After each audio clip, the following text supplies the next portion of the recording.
In previous video, we have seen this example and calculated mean, summation of all divided by sample size, median value.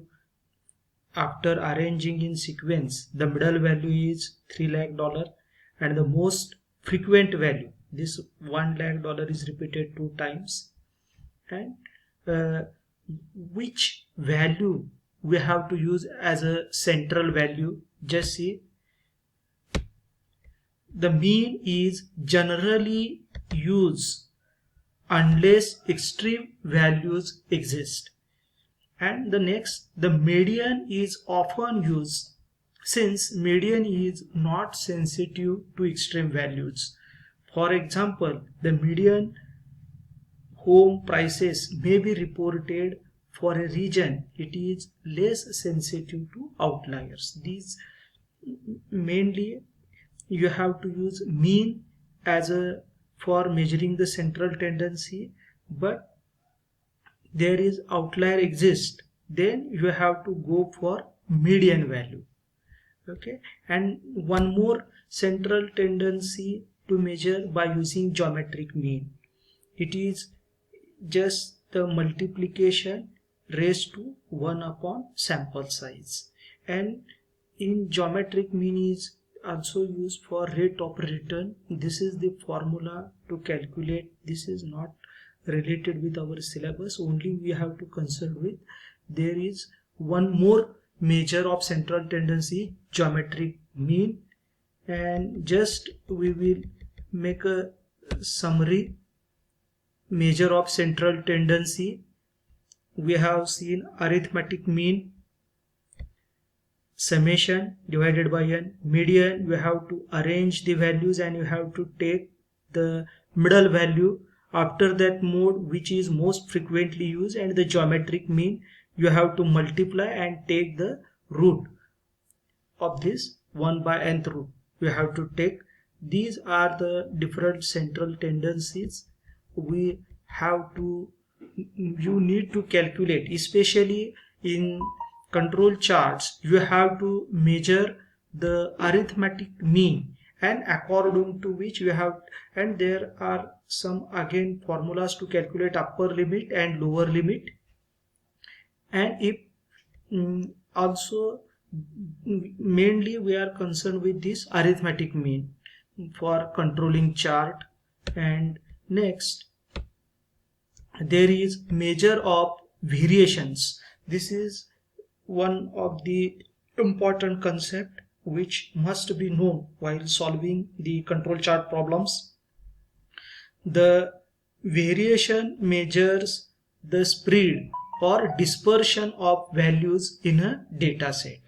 Okay, and this dispersion of the values in the data set is measured by these concepts: range, variance, standard deviation, and coefficient of variation. Just we will see how to, what is range and how to calculate range. Range is the simple measure of variation, the difference between the highest and the lowest values in the data set.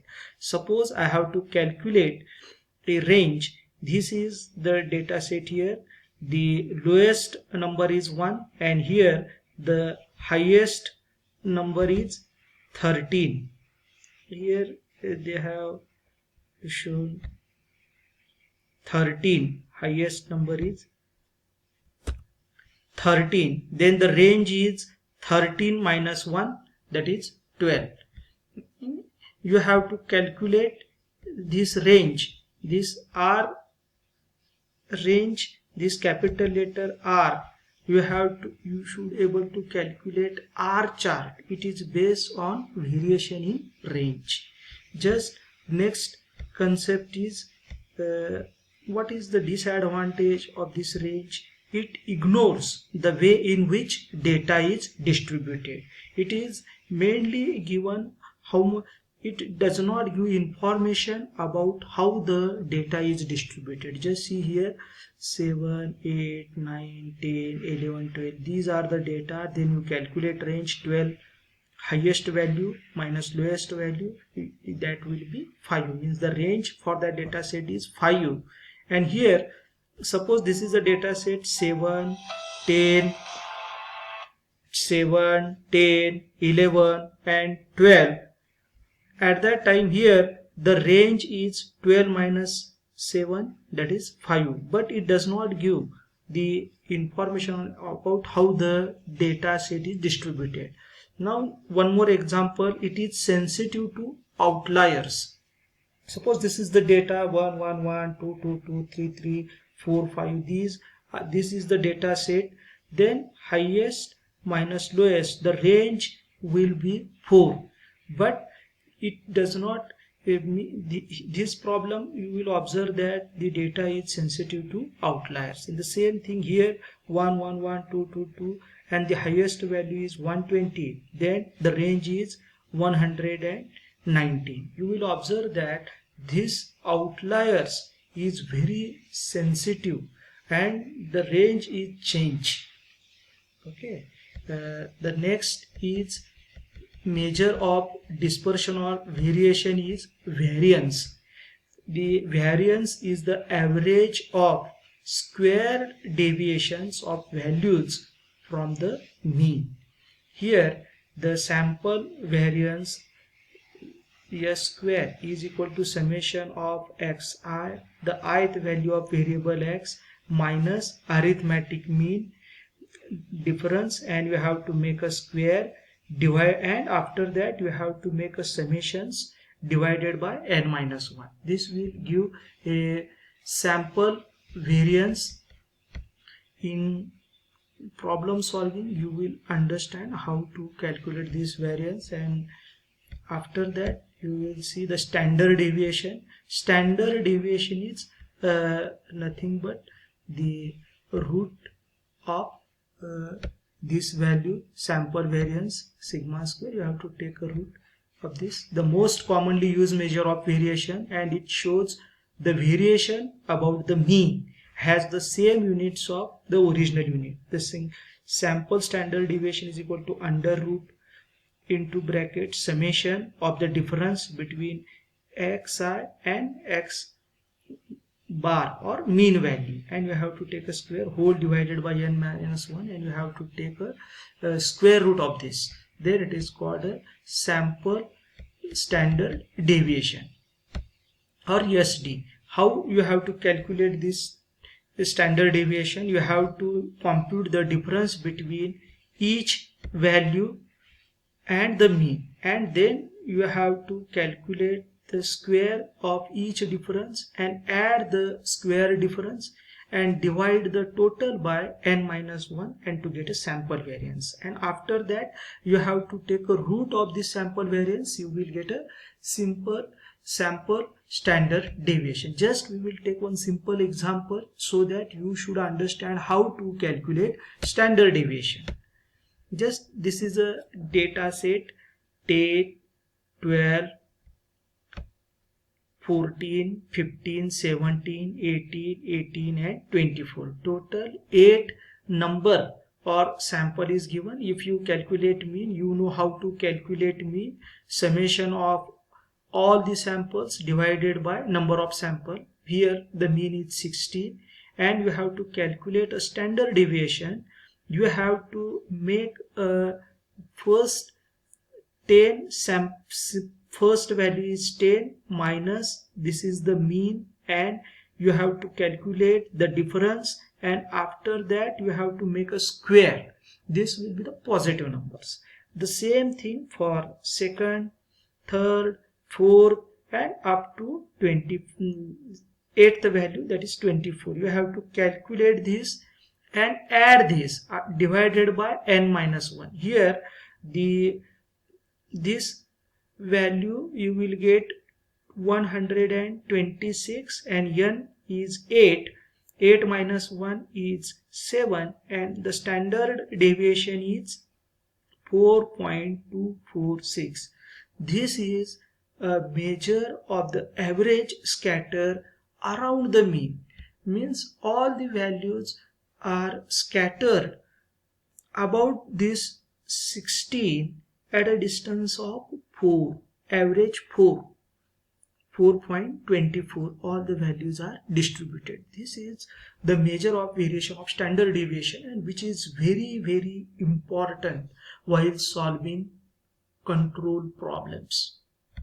Just once again we will see comparing the standard deviation. Here this is a data set A and the mean value is 15.5 and the standard deviation is 3.338 calculated. For data set 2 the mean value is 15.5 and the standard deviation is 0.926.